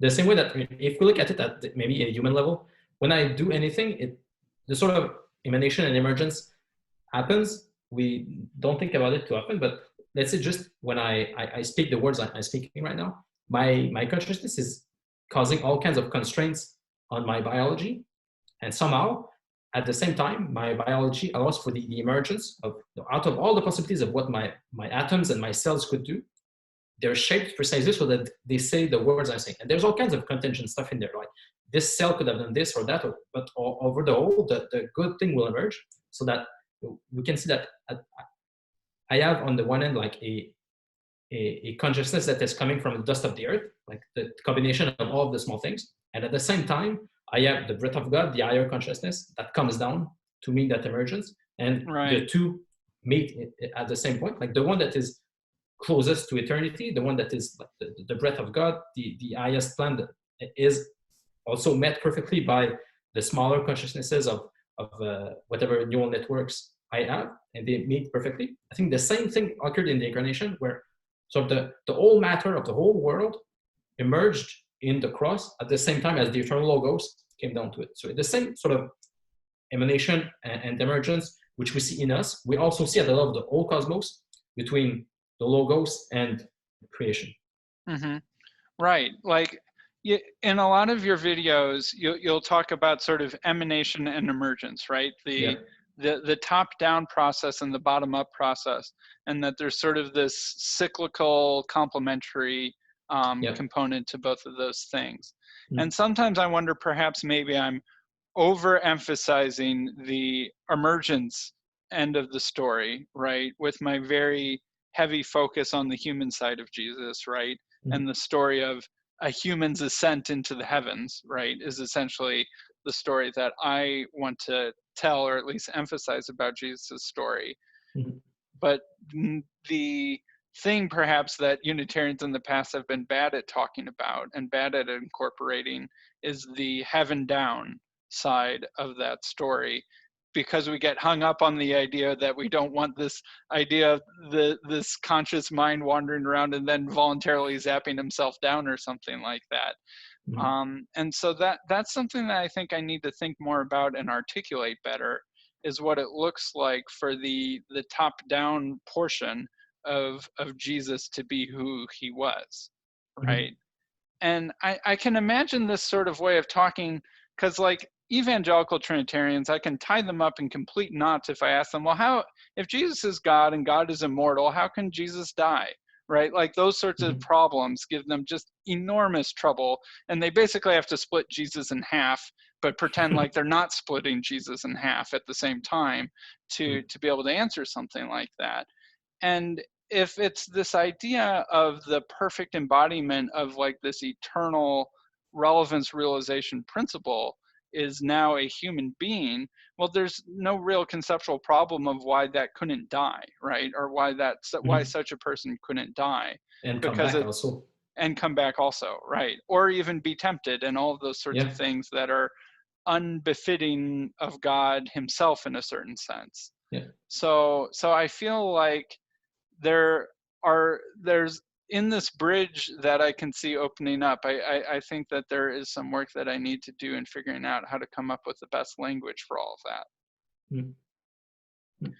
So I guess one question that's still lurking around in the back of my mind is, it seems like you've given two answers that I'm not quite sure agree with each other on whether or not the ground of being, the ground of potential, is God the Father, or whether that is the divine essence, which in a sense is shared by Father, Son, and Spirit. Okay. Yeah. I think it's the first one. I don't know that I had said the first one, but yeah, I do think. So to be honest, I haven't thought that much about Trinitarian issues. Sure. It was never the biggest issue for me, but like, I think this is the best way of seeing it. God, in God's essence, okay, so God's essence has to be instantiated by all three of being, intelligibility, and the communion between the two. I think you need all three for the divine essence to be instantiated. So, and then the divine energies will manifest all three again. And then within the divine essence, then I would put the Father as the ground of potential, the ground of being. Would put the Son as the ground of intelligibility, the Logos. I would put the Holy Spirit as the balance realization between the two. Oh, you seem to be frozen. Okay, yeah, you were frozen for a while, but sorry.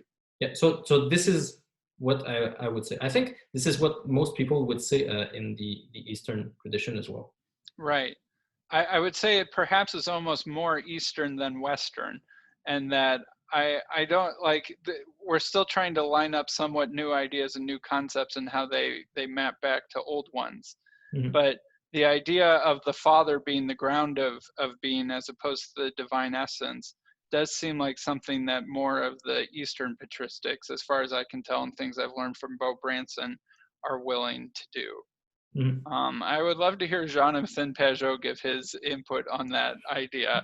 But it does seem like the idea that God in the highest is the Father, and that the Father is the source of the essence. Like, you can get some of that in Aquinas or Augustine, but it still seems like they don't want to quite go the full there that Eastern fathers will. And then, because, so this is where there's seemingly I wish that the modern Eastern scholars would make up their mind a little bit. There's people like Beau Branson who will say that that means that the Father is the one true God, as opposed to the Trinity being the one true God, right? You probably heard him say that in one of the conversations that I had with him. Whereas some modern Eastern people still want to say the Trinity is the God, and certainly all Western Trinitarians, Catholic, Protestant, or otherwise that I've ever heard of, want to say that God is the Trinity instead of But having. I have a question about Beau Branson. Would he Yeah. say though that so if God in the highest is the Father, would he still say though that the Father can only exist with the Son and the Holy Spirit in the Trinity? Yes. Yes, Okay, there was okay, actually a Facebook post about it. He was interacting with me on Facebook earlier today, and someone, the Muslim scholar that I talked to, Khalil Andani, specifically asked him that question, which I thought was hilarious, that you're bringing that up. And he said, yes, the Son is contingent and necessary. The Father is necessary and not contingent, right? Because the Father is self-caused. The Son is caused by the Father, but it is eternally the case, which makes it necessary, right? So there's a difference between the Father and the Son in their aseity, or their self-causedness, but there is not a difference in their necessariness. Okay. And ditto the Holy Spirit. Yeah, I think I'm okay with that. Yeah. But yeah, you have a good point that in the Western tradition, seems that what happened. I read a good book which was suggested by John Vervaeke. I think it's Thinking Being, Introduction to the Metaphysics in the Classical Tradition by Eric Pearl, who sort of makes the claim that you can find a lot of what you find in Plotinus. You can find a lot of that still having an influence actually in Aquinas. And even makes the case that you can see a lot of Platonism in Aristotle, and it's sort of a controversial read, and he has written other stuff on Aquinas that I think makes it convincing that sort of, as you said, you can see that the sort of Eastern ideas also in some of the Western canon, but like the Aristotelian language seems to obscure a lot of it. So not that it's not there, and that the synthesis by Aquinas was not good, but what seemed to have occurred, like right after Aquinas in Occam, for instance, is that like the thin balance which Aquinas had achieved sort of was lost pretty quickly.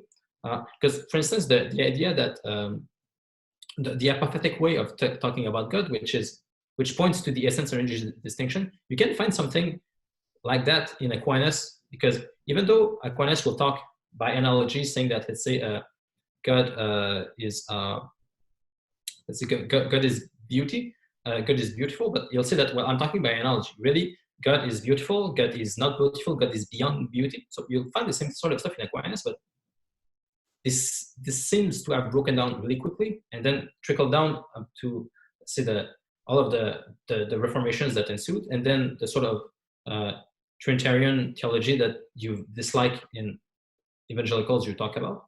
But I mean, overall, I'd be curious to know, like, overall the discussions you've had, especially in the last year, I guess, with having to do with Paul's channel and also recently on your channel, like, have you found that when you discuss with the more Eastern Christians, you find that you become yourself more and more Trinitarian, or do you still like hold on as much as you did? So this is where it gets funny. I will certainly say that I seem to be able to find more agreement with Eastern Orthodox people than with Western people. And then it certainly seems even that the more interested that Eastern person is in the earlier church fathers, the more that I can agree with them, right? Like Beau Branson, he loves the Cappadocian Fathers, right? And he did his PhD research on the Cappadocian Fathers, who in some sense predate Trinitarianism as we know it, or at least as the Western version exists, right? If you say the Western version kind of got crystallized in Augustine, then that's like early 400s, but the Cappadocians were like mid 300s.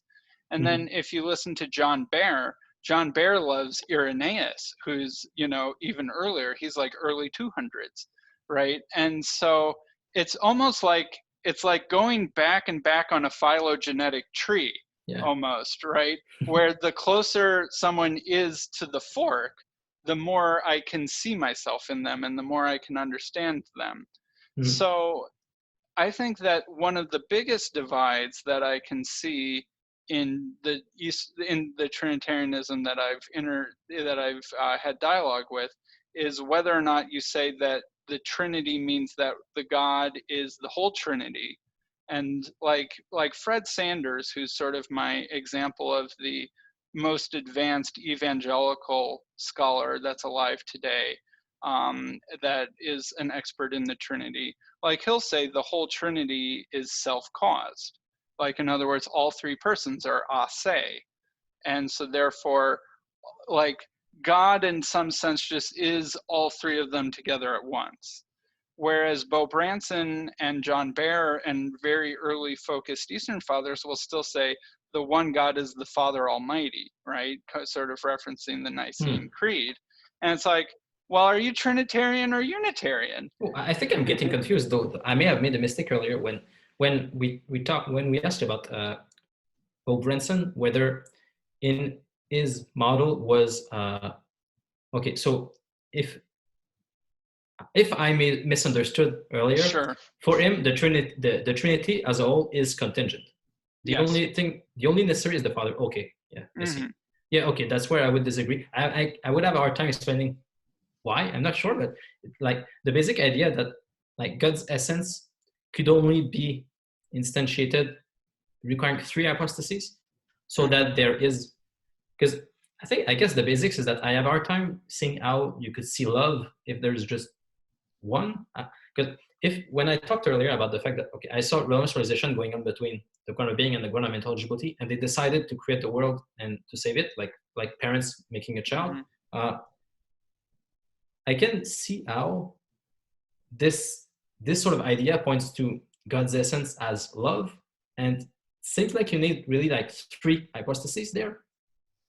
So even though like the Father begets the Son, and the Father and the Son spirate the Holy Spirit, like.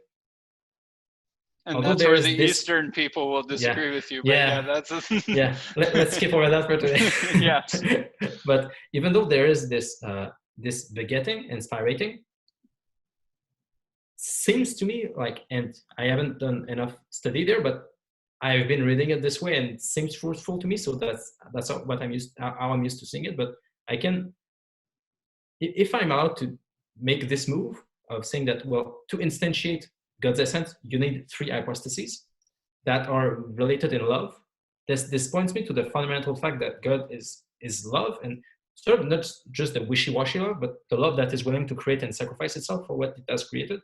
And I guess that's what, it seems so deep and so true that I guess this is what convinces me most about the Trinity. And it's not sort of an argument you may like, but no, I mean, convincing, but that's like Tim Keller loves that argument.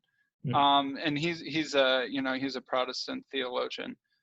He actually says that's the reason why he likes Christianity compared to, say, Islam or any other world religion, is that it allows for this sort of Trinitarian eternality to love.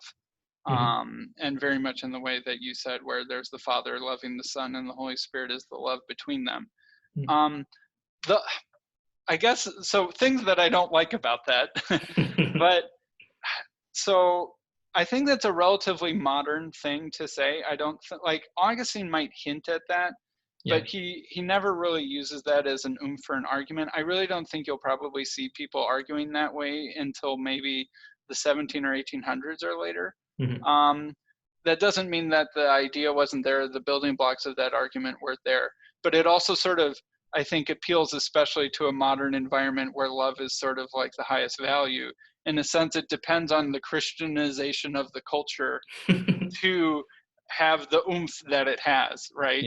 where love has been elevated to the top of the hierarchy of values by Christianity. So in a Christian context, with love at the top of the hierarchy, then all of a sudden we like the idea that the Trinity is love, but it's almost putting the cart before the horse in a certain sense.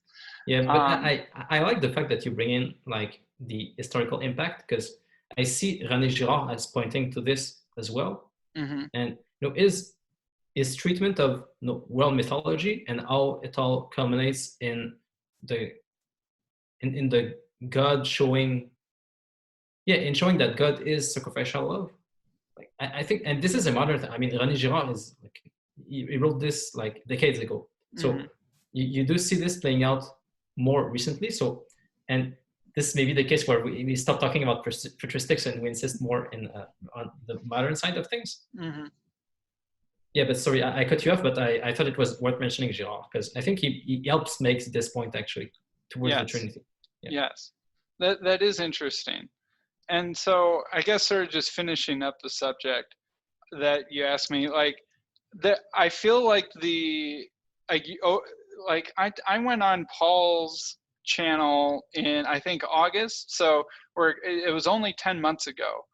And I think that I thought it was just a clear, stark divide between Unitarianism and Trinitarianism that just seemed irreconcilably different and counteropposed, I would say, right? And I had plenty of life experience that suggested that that was the case. I was certainly treated that way multiple times. But like, as I've had some of these conversations with especially people like Beau Branson, the boundaries start to get blurry and it starts to get weird. Like you and I, like so we've got the ground of being, we've got the logos, we've got the connection between them. There's something eternal about that, and Jesus is the perfect embodiment of the logos. It's like, okay, great. That's what I thought I was saying this whole time. Wait a minute, that's what you guys were saying too? It certainly didn't sound like it. And so maybe there's still some details here and there, right, that we can probably find our sticking points on. But I think that I've realized that a lot of the disagreement was based off of some confusions. And if we can make sure that if we're going to disagree, I would rather disagree with zero confusion and see if there's anything actually left to disagree about. And that's what it feels like I've been in the process of doing. Whether that at the same time, I don't feel like I've been becoming more Trinitarian, though. It seems like I'm still elucidating what I already thought. Maybe I'm just hesitant to adopt the label because I have taken that on into my identity after all of these years. But, the labels are starting to get blurry and fuzzy, if I'm honest. And so that's why I still feel like I have some momentum to my journey, and I don't exactly know where I'm going yet. Yeah, very cool. Very cool. Yeah. Don't have much to add, and I think this is a good conclusion. I think that probably is a good conclusion. I love talking to you, and I think it would be great to talk again. I think we might need to process this, and there was still enough hanging questions where we could probably come back and address them. Yeah, sure. That was really fun. Thanks for setting this up, and sure. Yeah, we'll talk again for sure. All right.